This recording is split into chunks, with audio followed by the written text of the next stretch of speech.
This is Beer and Boundaries. આજે આપણે વાત કરીશું સે નો ટુ ફાયરક્રેકર્સ વિશે. વિધાઉટ એની ફિયર્સ, વિધાઉટ એની ફિલ્ટર્સ. દોસ્તો, તમે જાણો છો કે દિવાળી આવી ગઈ છે.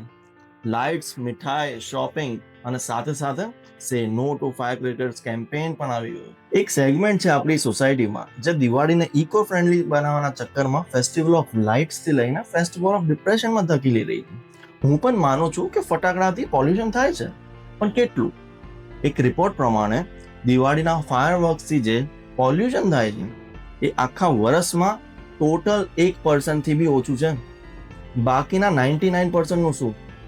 ગાડીઓ, ફેક્ટરીઝ, એસી, પરાલી, કન્સ્ટ્રક્શન અને બીજા ઘણા બધા રીઝન્સ છે. પણ હા, દિવાળીના દિવસે એક રોકેટ ફોડો તો લાગે ઓઝોન લેયરમાં કાણું પડી જશે. આજે જો રશિયા અને યુક્રેનમાં બોમ્બ્સ પડશે કે ઇઝરાયલ ગાઝામાં મિસાઇલ્સો ચાલશે ત્યારે કોઈને પોલ્યુશન નહીં નડે. પણ દિવાળીના દિવસે એક નાનું રોકેટ ફોડી દીધું તો દુનિયાનો અંત આવી જશે. અને સેલિબ્રિટીઝ, આ લોકો તો નેક્સ્ટ લેવલ છે. સ્ટોરીઝ મૂકશે, થિંક અબાઉટ ધ એન્વાયરમેન્ટ, સે નો ટુ ફાયરક્રેકર્સ, પછી પોતાના લગ્નમાં આખી રાત ફટાકડા ફોડશે. એ સેગમેન્ટ છે જે દિવાળી ટાઈમ પર હેલ્થ કોન્શિયસ બની જાય છે, પણ જ્યારે ન્યૂ યરનો દિવસ આવે ફટાકડા ફોડવાના કોઈ તકલીફ નહીં પડતી એમ ત્યાં. અરે ભાઈ, તમારા જ્યારે પ્રાઇવેટ જેટ ફ્લાય કરો છો, ઘરમાં 24 કલાક એસી ચાલુ રાખો છો, લક્ઝરી કારમાં ફરો છો, ત્યારે પોલ્યુશન નથી થતું? ખાલી દિવાળીની રાત જ તમને યાદ આવે છે એન્વાયરમેન્ટ? એક વાર સિરિયસલી વિચારો, 365 દિવસમાં એક દિવસ આવે છે દિવાળી. આપણી પરંપરા, આપણો કલ્ચર, આપણો ઉત્સવ છે. તો શું આ એક દિવસના આનંદ માટે પણ લોકોને ગિલ્ટ ટ્રીપ પણ આપી દેશો? પોલ્યુશનની વાત કરવી છે, કરો. આ ડેમોક્રેસી છે, બોલો. પણ જેટલી એનર્જી તમે દિવાળીની રાતમાં ફટાકડાની ખિલાફ લગાવો છો એટલી એનર્જી તમે કાર આઇડલિંગ પર કે પછી ફેક્ટરી એમિશન પર કે પછી કાર્બન ફૂટપ્રિન્ટ ઓછો કરવા પર કેમ નથી લાવવાનો? મારું ખાલી એટલું જ કહેવું છે કે કેમ એટલો એફર્ટ્સ આપણે નથી મૂકી શકતા બીજા ટોપિક્સ માટે. કારણ કે ફટાકડાને વિલન બનાવવું ઇઝી છે, પણ અસલી પ્રોબ્લેમ સોલ્વ કરવું ટફ છે. અમુક લોકોની લાઉડ લેમ્બોર્ગિની પર કોઈને બોધર નથી થતું, પણ કોમન માણસના ફટાકડાથી તકલીફ ઊભી થાય છે. ઘણા લોકો કહે છે કે શાસ્ત્રમાં ક્યાં લખ્યું છે કે દિવાળીમાં ફટાકડા ફોડવા જોઈએ. નથી લખ્યું ભાઈ, પણ ના લખ્યું હોય ધેટ ડઝન્ટ મીન કે નહીં કરીએ.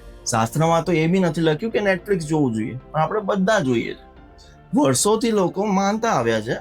આ આપણા બચપનનો પાર્ટ છે, મેમરીનો પાર્ટ છે. ફેમિલી, ફ્રેન્ડ્સ, હસી મજાક, ફટાકડાની સ્મેલ, એક્સાઇટમેન્ટ, આ એ બધું અર્બન ગિલ્ટમાં ડૂબી ગયું છે.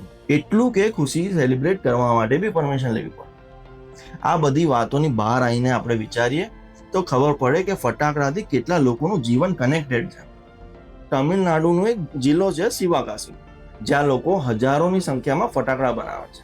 તમે ફટાકડા બંધ કરી દો તો આ લોકોનું લાઇવલીહુડનું શું? એક મોરલ હાઈ ગ્રાઉન્ડના ચક્કરમાં લાખો લોકોની જિંદગી ઇમ્પેક્ટ થાય, એક એવું લોજિક છે. હું નથી કહેતો કે આ ફટાકડા જ આપણી જીવનનો સાર છે, પણ હા, એ કલ્ચરનો એક હિસ્સો છે. એ ખોટું નથી. આ અતિ કોઈ વસ્તુનું સારું નહીં, એ હું માનું છું. આપણે ગ્રીન ક્રેકર્સ તરફ જઈ રહ્યા છે, પણ મજાને ગિલ્ટમાં બદલી દેવું એ તો ઓવર રિએક્શન છે ને. તમે માનતા હો કે ફટાકડા ના ફોડવા જોઈએ, ફાઇન, દિવાળી તમારી રીતે ઉજવો, ના ફોડતા પણ બીજાને જજ ના કરો. અંતમાં હું એટલું જ કહીશ કે this Diwali say no to hypocrisy, not to happiness. Say no to selective outreach, not to celebrations. Celebrate Diwali with pride, with joy and yes, ફટાકડા.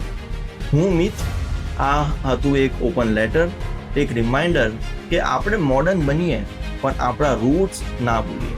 બિયર એન્ડ બાઉન્ડ્રીઝ તરફથી happy Diwali. Stay safe. until next time.